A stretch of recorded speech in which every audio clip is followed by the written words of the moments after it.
Welcome, I'm Nina Griffin, and this is the Astrology and Magic channel. Today we'll talk about the astrological meanings of the penumbral lunar eclipse of November 30th, 2020. First off, I wanted to say thank you to all of my wonderful patrons. If you would like to become a patron and get early access, as well as exclusive access to astrology and magic videos, you can go to patreon.com/Nina Griffin. Now let's get started. So the eclipse that we're talking about is penumbral, which means that in most places it's going to only appear as a very light shadow on the moon. In a number of locations it actually won't be visible at all, by the naked eye at least. So for that reason, many astrologers ascribe less importance to penumbral eclipses.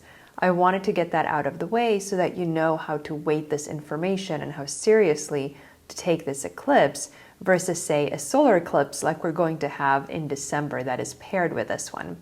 However, I also believe that any eclipse will have some effect, greater or lesser, so I think it's worth talking about. And then again, don't forget that it is paired with another eclipse, so really we think of it as part of eclipse season that we're going to experience in late November and early December of this year. This lunar eclipse will occur at 8 degrees Gemini, and its duration will be 4 hours and 21 minutes.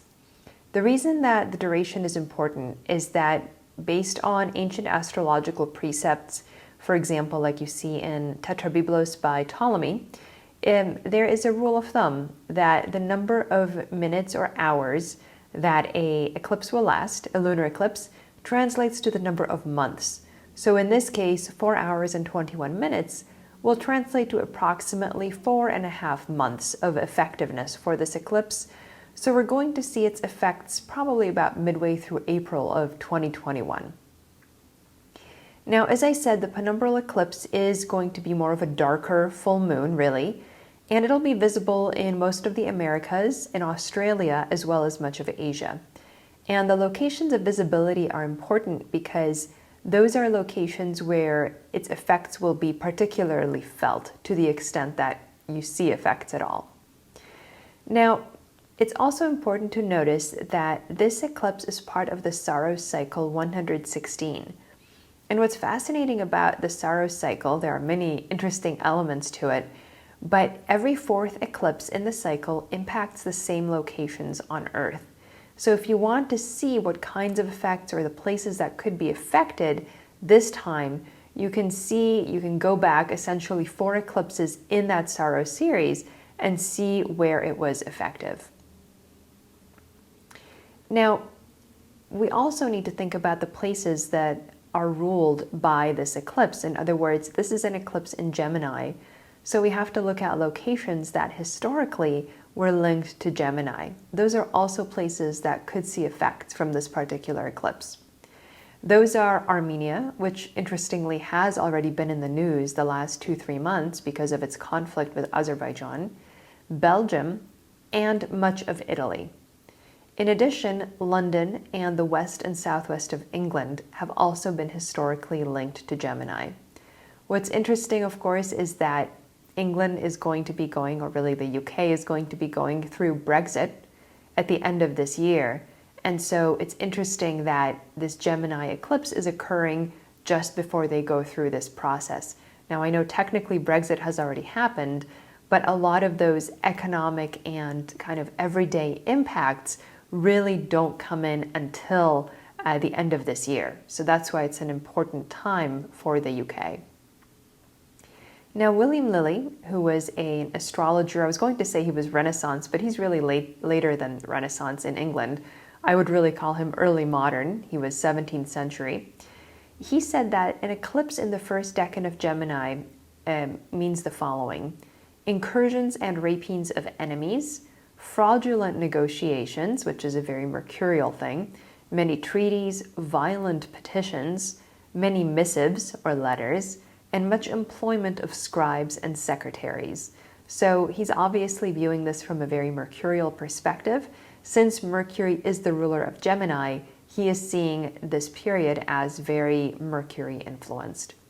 Now, this all seems very accurate to me, especially regarding Armenia, where they had a peace treaty last Monday on the Venus-Mars opposition, which seems very appropriate for a peace treaty.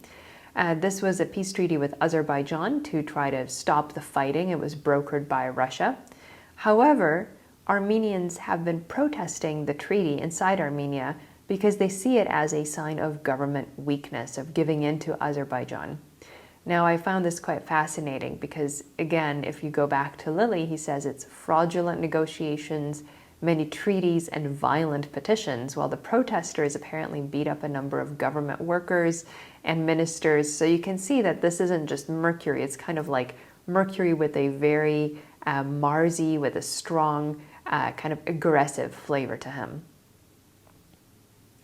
Now, because Mercury is the ruler of this eclipse, he's really the planet that we need to look at to get a sense of what this eclipse will bring.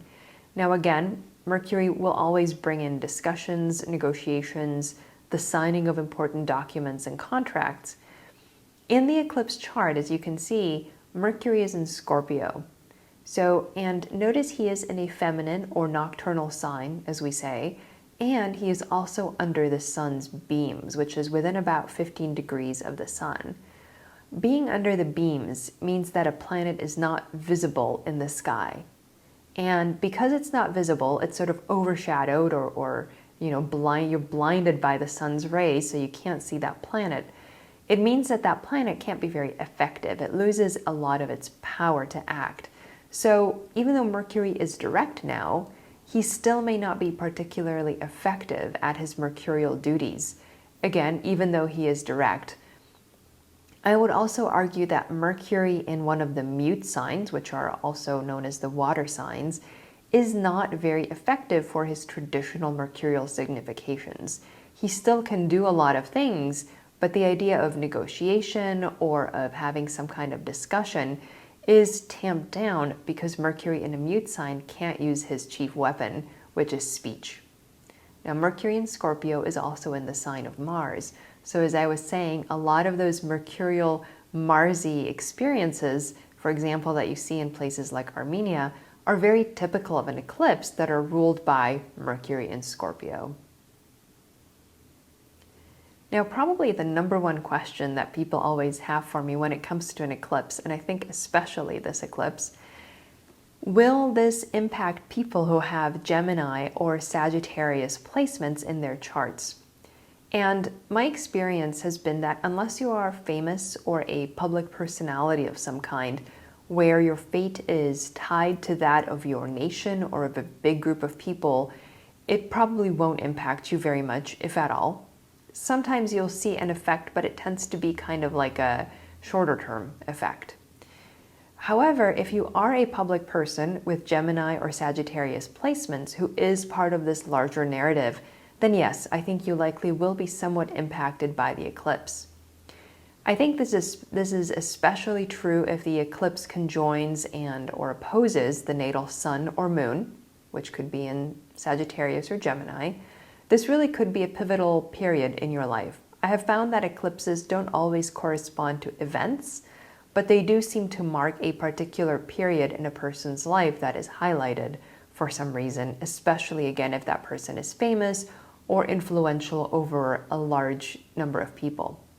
Now, the exact nature of the impact will depend on a number of other factors, such as the natal chart of the person. Are those luminaries well positioned? Are they not well positioned? As well as other astrological influences that are currently operating. Those will help direct that eclipse energy toward positive or negative ends, just depending on everything else that's going on. So really, I always think of eclipses more as kind of a cosmic highlighter than exactly the same as a transit, which might have a more defined sphere of influence. All right, there will be future videos, particularly on the December 14th eclipse, which is a total solar eclipse, and therefore it's going to be very important and very consequential for a number of locations worldwide. So be sure to not miss that when it comes out in a few weeks.